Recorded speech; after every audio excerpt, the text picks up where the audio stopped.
মাধ্যমিক পরীক্ষার্থী বন্ধুরা, তোমরা দেখছো বিশ্বাস টিউটোরিয়াল ইউটিউব চ্যানেল, আর আমি কেবি স্যার তোমাদের মাঝে উপস্থিত হয়েছি। আজকে তোমাদের সামনে বাংলার 755 পাতা নির্ভুলভাবে সলভ করব। চলো দেখে নেওয়া যাক আজকের আলোচনার প্রথম প্রশ্নটি। আজকে বি সেকশনের সপ্তম সেট। প্রথম প্রশ্ন, তপনের লেখা গল্প যে পত্রিকায় ছাপা হয়েছিল? অপশন খ, সন্ধ্যাতারা পত্রিকায়। 1.2, বাইজির ছদ্মবেশে হরিদার রোজগার হয়েছিল? অপশন খ, 8 টাকা 10 আনা। নেক্সট 1.3, ইসাবের বাবার নাম? অপশান খ। দেখো, এই প্রশ্নটা একটু কনফিউশন আছে। কনফিউশন বলতে কি, একবার ওনাকে হাসান বলে সম্বোধন করা হয়েছে, একবার পাঠান বলে সম্বোধন করা হয়েছে। তাই বইতে অর্থাৎ টেস্ট পেপারে কিন্তু ওনাকে পাঠান উত্তর দেওয়া হয়েছে। পাঠান কিংবা হাসান যে কোনো একটা আছে আর কি। কিন্তু পাঠান একটা মুসলমানদের একটা কি বলবো জাতি বলতে পারো, মুসলমানদের মধ্যে একটা শ্রেণী বলতে পারো। তাই ওনার নাম হচ্ছে হাসান, আর ওনার পদবি বা নিকনেম সেটা কিন্তু পাঠান, তাই এটা হাসান পাঠান হবে। 1.4, আফ্রিকা কবিতায় ওরা বলতে বোঝানো হয়েছে? অপশান ক, সাম্রাজ্যবাদী শক্তিকে। নেক্সট 1.5, সিন্ধু তীরে কবিতায় সমুদ্র রাজার কন্যার নাম কি? অপশান খ, পদ্মা। 1.6, সীতাপতিকে? অপশান খ, রামচন্দ্র। 1.7, লাঠি তোমার দিন ফুরাইয়াছে কথাটি কে বলেছেন? অপশান খ, বঙ্কিমচন্দ্র। 1.8, অল্পবিদ্যা ভয়ঙ্করী এটি একটি? অপশান গ, প্রবাদ। 1.9, লেখার ক্ষেত্রে চীনারা চিরকাল ব্যবহার করত? অপশান গ, তুলি। 1.10, স্বাধীন প্রয়োগ নেই কার? বিভক্তির স্বাধীন প্রয়োগ নেই। অপশান গ সঠিক উত্তর হবে। 1.11, রাম গান করে উদাহরণটি কর্তৃবাচ্যের উদাহরণ? অপশান ক সঠিক। 1.12, বাচ্য শব্দের অর্থ কি? বাচ্য শব্দের অর্থ হচ্ছে অপশান ক, দেখে নাও, বক্তব্য। 1.13, বাক্য গঠনের প্রধান শর্ত কয়টি? অপশান খ, 3টি। যোগ্যতা, আকাঙ্ক্ষা, আসক্তি তোমরা জানো।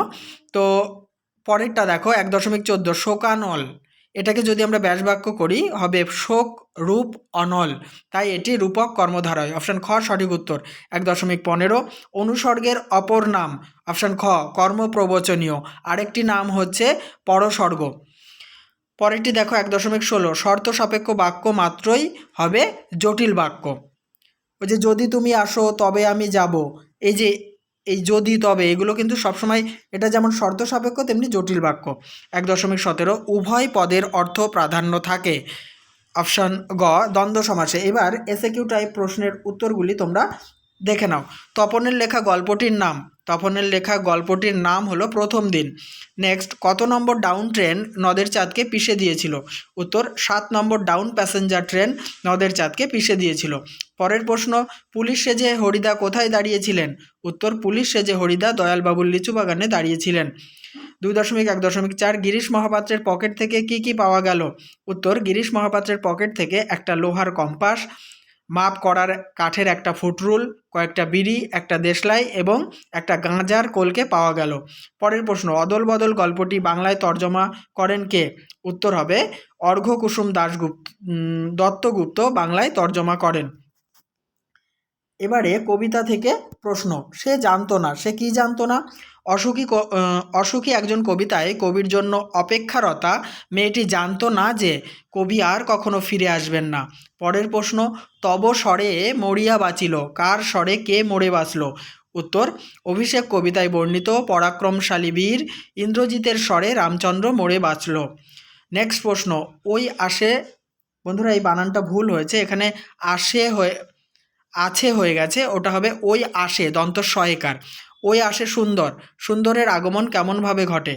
প্রলয় উল্লাস কবিতায় কাল ভয়ঙ্করের বেশে সুন্দরের আগমন ঘটে। নেক্সট প্রশ্ন, আমাদের পথ নেই আর, তাহলে আমাদের কি করণীয়?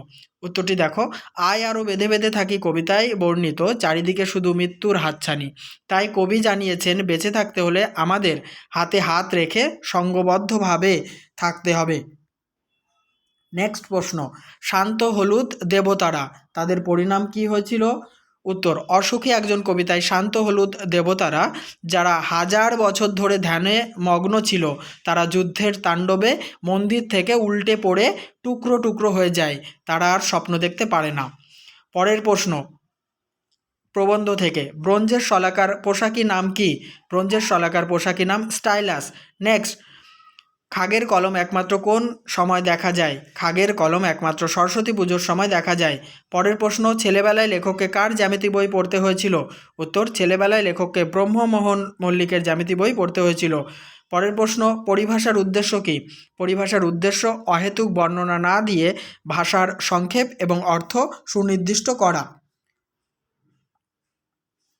নেক্সট দেখো, ব্যাকরণগত প্রশ্ন আমরা আলোচনা করব। তার আগে বলি, প্রতিনিয়ত আমি কিন্তু তোমাদের জন্য বাংলা, ইতিহাস, ভূগোল টেস্ট পেপার সলভ করে চলেছি। তাই কোনো কারণে যদি আমার আপলোড করা ভিডিওর নোটিফিকেশন মিস করে যাও সকালে এবং বিকেলে, তোমরা আমার চ্যানেলের প্লেলিস্টে বিভিন্ন ফোল্ডার করে সাজানো আছে বাংলা, ইতিহাস, ভূগোলের জন্য আলাদা আলাদা, সেখানে খোঁজ করবে। প্রতিনিয়ত তোমরা 2023-24 টেস্ট পেপার থেকে নতুন সেট পেয়ে যাবে। আর অবশ্যই ভিডিওতে লাইক, কমেন্ট এবং শেয়ার করো।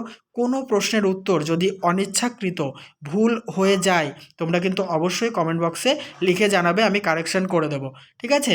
মিস্টেক তো হতেই পারে, তাই কোনোটা যদি তোমাদের সংশয় মনে হয় তো অবশ্যই জানাবে, আমি সেটা ঠিক অথবা ভুল হলে কিন্তু কারেকশন করে দেবো, আর ঠিক হলে তোমাদেরকে জানিয়ে দেবো যে এটা ঠিক। প্রশ্ন প্রথমটি, রবীন্দ্রনাথ ঘরে বাইরে উপন্যাসটি লিখেছেন, এটাকে কর্মবাচ্যে পরিণত করতে বলেছে।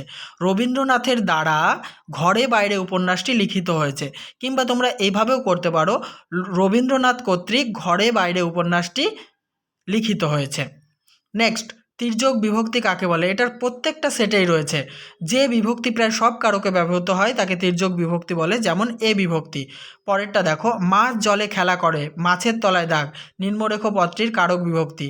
এটা তোমরা বুঝতেই পারছো, কোথায় মাছ খেলা করে? জলে, অধিকরণ কারকে জলে এ বিভক্তি। নেক্সট, একশেষ দ্বন্দ্ব কাকে বলে? উত্তরটি দেখে নাও।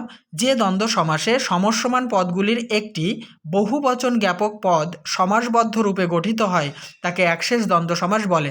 যেমন তুমি ও সে, তাহলে হবে তোমরা।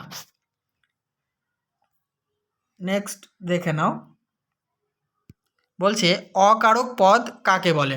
উত্তর, বাক্যে এমন কিছু পদ থাকে যাদের ক্রিয়াপদের সঙ্গে কোনো সম্পর্ক থাকে না, অথচ বাক্যের অন্য কোনো বিশেষ্য বা বিশেষ্য স্থানীয় পদের সাথে প্রত্যক্ষ সম্পর্ক থাকে, এই পদগুলিকে অকারক পদ বলা হয়।